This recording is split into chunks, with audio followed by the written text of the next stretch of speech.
সতীদাহ প্রথা, এই যে বন্যশিকা নাটকটা তো এটা নিয়েই তো মূলত এই যে সতীদাহ প্রথা ছিল নারীর উপর চরম সহিংসতার একটি ঐতিহাসিক উদাহরণ। নাটকে যে চলন্ত চিতার যে লেলিহান শিখায় সতীদাহের যে দৃশ্যটি দেখানোর ক্ষেত্রে শৈল্পিকতা বা দর্শকদের যে আবেগ, এই দুটোর মধ্যে ভারসাম্য কিভাবে বজায় করেছেন বা রেখেছেন? নাটক তৈরি করা কতটা কঠিন ছিল সেটি একটি প্রশ্ন, এবং ইতিহাসকে শুধু পুনরাবৃত্তি না করে কিভাবে সেটিকে সমকালীন করে তুলেছেন নাট্যকার নির্দেশক হিসেবে। এই যে বন্যশিকা বা ইংরেজিতে যেটিকে আমরা দি ফ্লেম বলি, এই নামটি শুনলেই একটি প্রতীকী অর্থ সামনে এসে যায়। রাজা রামমোহন রায়ের জীবন ও সতীদাহ বিরোধী আন্দোলনকে নাটকের মাধ্যমে তুলে ধরার ভাবনাটি আপনার মনে কিভাবে আসলো? যখন একটা নিজের ব্যক্তিগত জীবনে নিজের মতো করে ভাবার একটা সময় আসে, আমরা সে সমস্ত মানুষগুলোকে রিলেট করার চেষ্টা করি যে আমি ওনাকে কিভাবে দেখছি। এই যে বন্যশিকা বা ইংরেজিতে যেটিকে আমরা দি ফ্লেম বলি, এই নামটি শুনলেই একটি প্রতীকী অর্থ সামনে এসে যায়। রাজা রামমোহন রায়ের জীবন ও সতীদাহ বিরোধী আন্দোলনকে নাটকের মাধ্যমে তুলে ধরার ভাবনাটি আপনার মনে কিভাবে আসলো? ধন্যবাদ, সুন্দর প্রশ্ন। আমরা সবাই, আপনার বক্তব্য শুনে আমার মনে হলো আপনি অত্যন্ত ওয়াকেবল বা সবই জানেন ইতিহাসের। আমরা আমাদের জীবনে আলোকিত মানুষগুলোর গল্প ছোটবেলা থেকে শুনতে চাই, জানতে চাই, পড়তে চাই, দেখতে চাই। এটা আমাদের জ্ঞান পিপাসার অংশ থাকে। আমরা যখন বড় হয়ে উঠি, সেই গল্পগুলো আমাদের মাঝে একটা স্থান পেয়ে যায়, এবং যখন একটা নিজের ব্যক্তিগত জীবনে নিজের মতো করে ভাবার একটা সময় আসে, আমরা সে সমস্ত মানুষগুলোকে রিলেট করার চেষ্টা করি যে আমি ওনাকে কিভাবে দেখছি। শিক্ষার একটা আপনি যখন আমরা একটা ম্যাচিউরিটিতে আসে, তখন এই জিনিসটা আসে, আমি কিভাবে দেখছি, ইন্টারপ্রিটেশন, মনে একটা প্রশ্ন জাগে। ঠিক আপনি যে কথাগুলোকে বলেছেন সেটাই। রামমোহন রাজা রামমোহন রায় আমারকে সবসময় একটা আলোকিত মানুষ মনে হতো। উনার সম্পর্কে আমি প্রথম কাজ করিনি, বহু কাজ হয়েছে, ছবি হয়েছে, অনেক বড় বড় মানুষ নানান রকম ক্লিপ ছবি বানিয়েছেন, ছোট ছবি বানিয়েছেন, গবেষণা হয়েছে। সুতরাং এগুলো পড়তে পড়তে আমার একটা সময় আমার কাছে প্রশ্ন হলো, এই মানুষটিকে এখন নতুন করে ভাবার একটা প্রয়োজন আছে আমাদের এখনকার সামাজিক জীবনে। এবং সেই ভাবনা থেকেই কিন্তু আমি মনে করেছি যে ওনাকে নতুন করে দেখি, নতুন করে ভাবি, নতুন করে ওনাকে নিয়ে কথা বলি। আমি নাটক ছাড়া আর কিছু শিখিনি। পড়াশুনোর আমার বায়োকেমিস্ট্রি সায়েন্সের ছেলে আমি। ঢাকা ইউনিভার্সিটিতে পড়াতাম। এর পাশাপাশি আমি আর কিছু শিখিনি প্রকাশ করার জন্য। সুতরাং সেজন্যই নাটকটাকে মাধ্যম হিসেবে আমি গ্রহণ করলাম, যে আমার চিন্তা এবং ওনার সম্পর্কে আমার যে চেতনার সৃষ্টি হয়েছে সেগুলোকে মানুষের কাছে পৌঁছে দেয়া। খুব সুন্দর করে বলেছেন, বিষয়টি ব্যাখ্যা করেছেন। তো প্রায় 200 বছর আগের একটি ঐতিহাসিক ঘটনা নিয়ে আজকের দর্শকদের জন্য নাটক তৈরি করা কতটা কঠিন ছিল সেটি একটি প্রশ্ন, এবং ইতিহাসকে শুধু পুনরাবৃত্তি না করে কিভাবে সেটিকে সমকালীন করে তুলেছেন নাট্যকার নির্দেশক হিসেবে আপনার কাছে জানতে চাই। থ্যাংক ইউ রানা ভাই, আপনি আমার পেইনটা বুঝতে পেরেছেন যে 200 বছর একটা ইতিহাসকে মঞ্চে আনা, এবং আমাদের তো অনেক সীমাবদ্ধতা আছে না, আমাদের রিভলভিং স্টেজ নেই যে আমরা একটা ঐতিহাসিক ঘটনার অনেক প্রেক্ষাপট থাকে, অনেক দৃশ্য থাকে। কিন্তু একটা জিনিস এটাকে তুলে আনার জন্য আমি যেটা চেষ্টা করেছি সেটা হলো, যেমন আপনি দেখতে পাচ্ছেন এই ছবিতে এদের মাথায় যে টুপিগুলো আছে, ওই সময়ে এইভাবে এই ব্যক্তিগুলো, ইতিহাসের এই ব্যক্তিগুলো এই জিনিসগুলো পরত। রামমোহনের মাথার টুপিটা এমন ছিল। এরা যার যার পছন্দের মতো করে তাদের একটা বলতে পারেন ব্র্যান্ডিং, এটা ওরা পরত। সেগুলোকে ছবি দেখে দেখে ভালো মানুষের হাতে তৈরি করে আনা হয়েছে। যারা পারে এগুলো বানাতে তাদের কাছ থেকে তৈরি করে। পোশাকগুলো দেখুন, সেটাকে রামমোহনের এই ধরনের পোশাক পরে সমস্ত ছবিতে আপনি রামমোহনকে দেখবেন।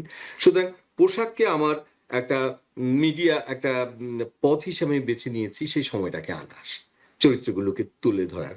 আরেকটা করেছি মিউজিকের ইউজ। ধরুন ওই সময়ে পুরাতনী গান দিয়ে আমি সেই সময়টাকে তুলে ধরার চেষ্টা করছি যখনই সুযোগ এসেছে, কারণ অতিরিক্ত প্রয়োগ তার করিনি।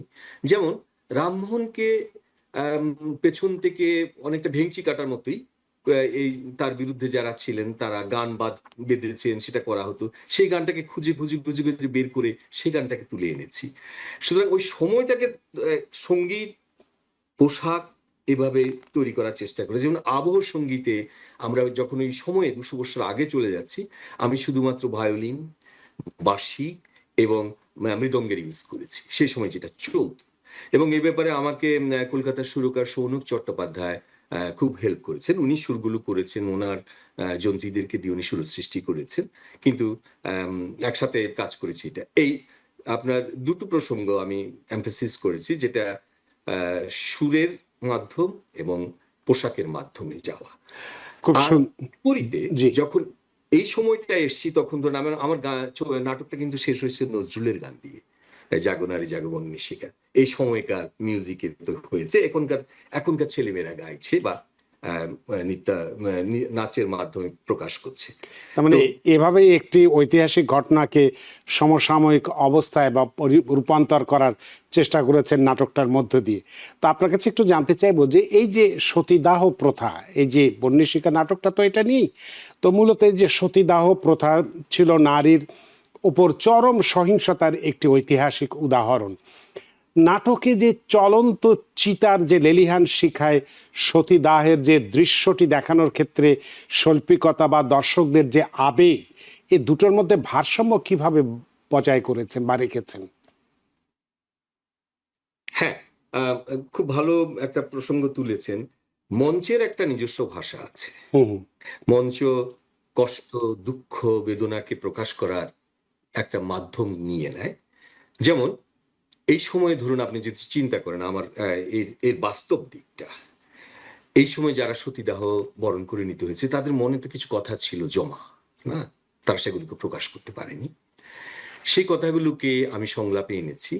আমি ইমাজিনেশন একটা আপনি যখন একটা স্ক্রিপ্ট তৈরি করেন তখন আপনার ইমাজিনেশন এ আপনাকে এগিয়ে নেয়।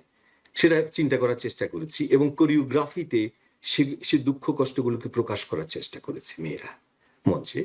এবং আলো ছিল এবং একটি গান ছিল, সেটা রবীন্দ্রনাথ ঠাকুরের। এই এই এই দৃশ্যটির সাথে। রবীন্দ্রনাথের গানের যেটা সবচেয়ে শক্তি আমি মনে করি সেটা হলো সময় এবং কালের ঊর্ধ্বে।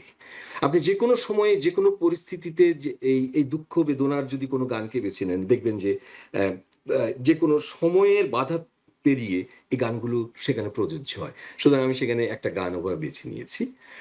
এভাবে এবং আলোতে আমরা এই আগুনের সৃষ্টিটা দেখিয়েছি। এটা সত্যি মানে মঞ্চে যেভাবে আনা উচিত সেভাবে করেছি।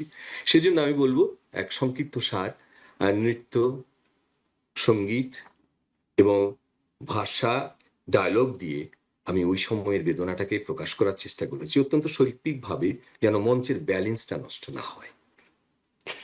আপনার কাছে একটু জানতে চাইবো যে রাজা রামমোহন রায় শুধু যে সতীদাহ বিরোধী আন্দোলনই সীমাবদ্ধ ছিলেন তা কিন্তু নয়।